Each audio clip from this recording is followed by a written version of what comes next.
Hello and welcome. He served his country as one of its most distinguished military men, but was never afraid to speak up when he thought the troops should stay out.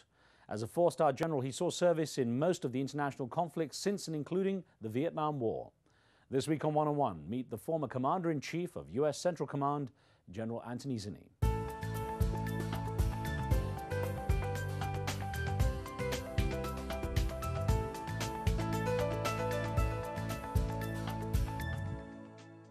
The son of Italian immigrants, he was born just outside Philadelphia towards the end of World War II.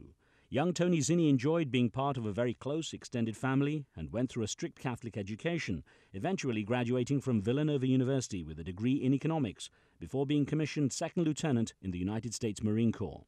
It wasn't long before he was sent off to Vietnam on active duty in 1967 and again in 1970.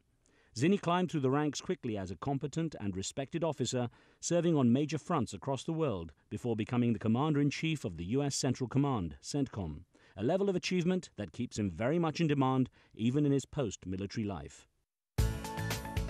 General, it's a great pleasure to have a chance to chat with you. Good to be with you, Riz. So you're always, as an active duty general, you're always willing to go against the grain when you felt you had to.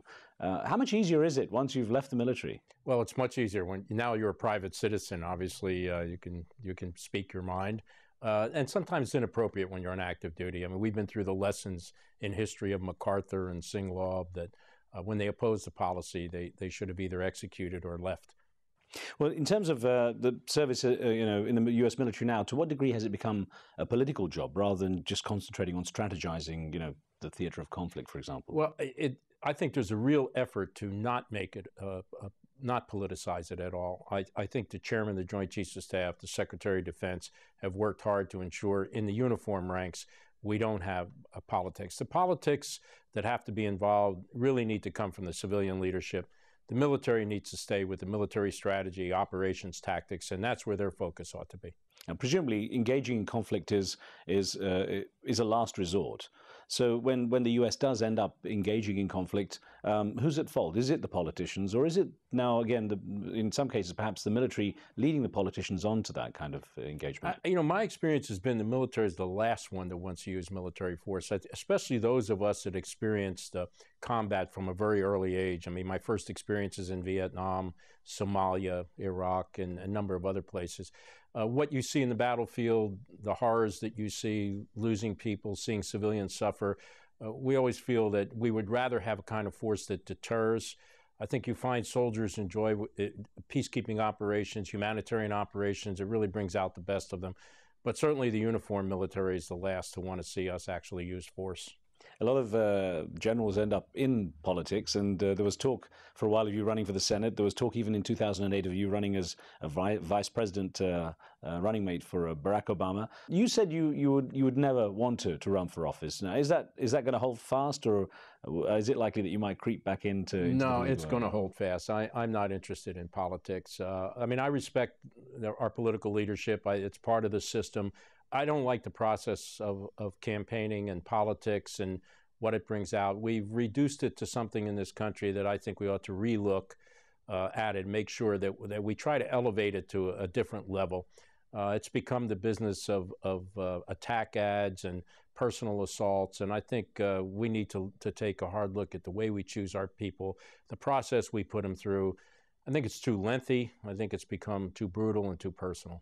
Is the military going to remain what it should be in your eyes? I mean, the level of training, the level of resources, or is it something that's really suffering in recent years? Well, I think any time you're at war, especially a long conflict, and it puts a drain on the military. So in some respects, that takes a toll. We're doing well in terms of retention, and I know the troops are motivated. Obviously, there's a quality of life issue with constant deployments. Our equipment gets used and obviously needs to be reset. There's a cost to all that, and at a time economically when it's very difficult to fund it. So there are stresses and strains. We're using our reserves, our National Guard, more than we ever intended. But I don't think it's anywhere near a breaking point or anything that American people should worry about. But we certainly need to watch that, ensure that we have the right kinds of forces, the right structure, the right equipment, and we're conscious of the effect personally and on families that these deployments have. Let's take you back in time, General, to a small town just outside Philadelphia, Conshohocken. I hope I said it correctly. Conshohocken. Conshohocken. What are your memories of early life there? You were raised there as well. Yes, my parents came to the United States from Italy at a very young age, and they met here from the same region in Italy, and my grandparents immigrated, obviously. I grew up in a small town that basically was a mill town. There were all these factories and mills very close to the city of Philadelphia. Part of my family was inside the city. Grew up in ethnic neighborhoods, Polish, Irish, Italian, a number of others, racially mixed, ethnically mixed. And we were all kind of the same boat, blue-collar families, I think, kind of the salt of the earth. And I had a good Catholic education, and the good sisters made sure I was well-disciplined and was able to handle the Marine Corps then pretty easily as a result. I know typically you had a sort of very warm and close Italian family. Yes. In that respect. And in terms of characteristics that you got from your mother and your father and perhaps your grandparents too, what would you say has come through into you? I think they believed that, first of all, in family, that family is very important. And it was an extended family. I mean, we called people uncles and aunts that were not blood relatives, but this sense of community and family, and it went over not just to, say, Italians, but, obviously, my brothers and sisters, they all intermarried. And so you got to know this larger community, and the community worked together. Hard work, honesty and integrity. I mean, these were the values my parents imparted to me, and the ability to take care of not only your own, but to put something back. My father was drafted in World War I, went into the Army, came out at the end of the war. He went to France, came out and was given his citizenship. And to him, that was a great reward. He loved this country. He was able to fight for this country, and that citizenship meant everything to him. And your grandfather fought in the Italian army. Yes, he did. They called him the cannon, la canone. And that was sort of the name of the clan. He was an artilleryman, obviously, in the Italian army way back in the 1880s. Was it inevitable that you'd follow their footsteps and join the military? No, I think the military, in my family, the military, every male went into the military and was drafted, usually during conflict. My brother was in the Korean War, had cousins in World War II, my father World War I.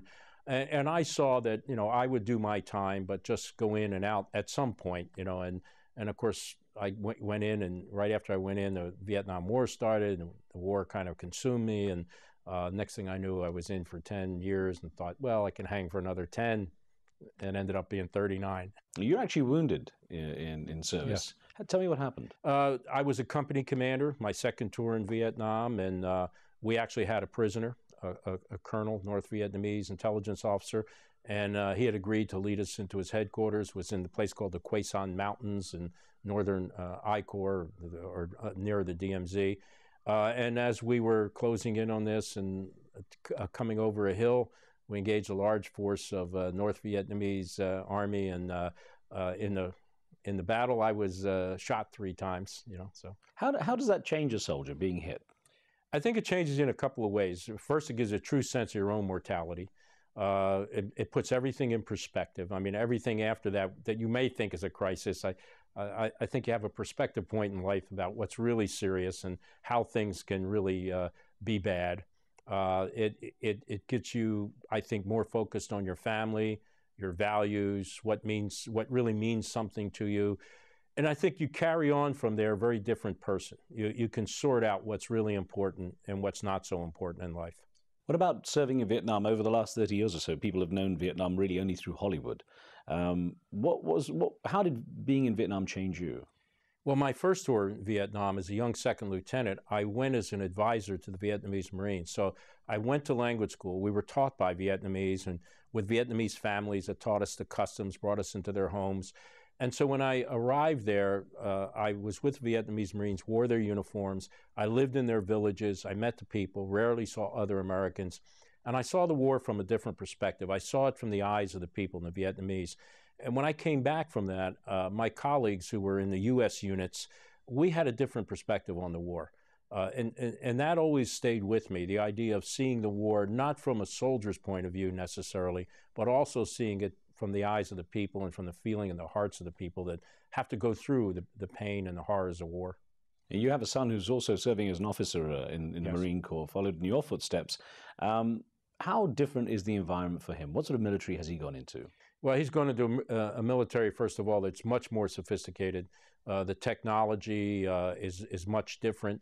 We're now an all-volunteer military. It's highly professionalized. The requirement on young Marines, his young Marines, to be more technically proficient, the intelligence level, the qualifications, the standards that are met are much more difficult.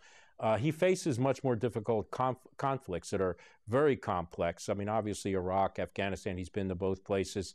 The hearts and minds business, where it isn't sort of the conventional war that we thought about. Even though Vietnam was very different, we still had our largest commitment as a potential of the Cold War going hot. And we thought in conventional terms. Our senior officers were World War II veterans. I think he sees conflict in a very different way. He doesn't see it as war, as conventional war. He's training now more to be sensitive to the hearts and minds and the need to stabilize and reconstruct societies. There's a fighting part of this, but he sees it as a support or contributing role to changing societies. For someone who's carried a weapon, who's faced fire from a weapon, actually been hit by one, does it make it easier or harder as a father to know your son's in active duty too? I think it makes it harder because you know what he faces. So it isn't sort of a mystery out there, or it isn't sort of the glamour of Hollywood as they portray conflict. You know what he faces. And it's not just what he faces personally, which obviously affects a father. Knowing he's an officer and a leader, he's an infantry officer like I was. He takes charge of his men, knowing what he goes through and giving orders that mean life and death, and how that all impacts on him. Seeing different cultures under trauma and stress. And I talk to him often about these sorts of things. He really, much more than I did maybe as a young lieutenant and had to learn it, and now he is a young captain, he's really picked up on this. I mean, I think he understands it. I think the military now is much more sensitive to this, and it isn't all about the application of kinetic energy and firepower. It's about this idea of hearts and minds. General, more questions for you in just a moment. Don't go away. More questions with General Zinni in a moment.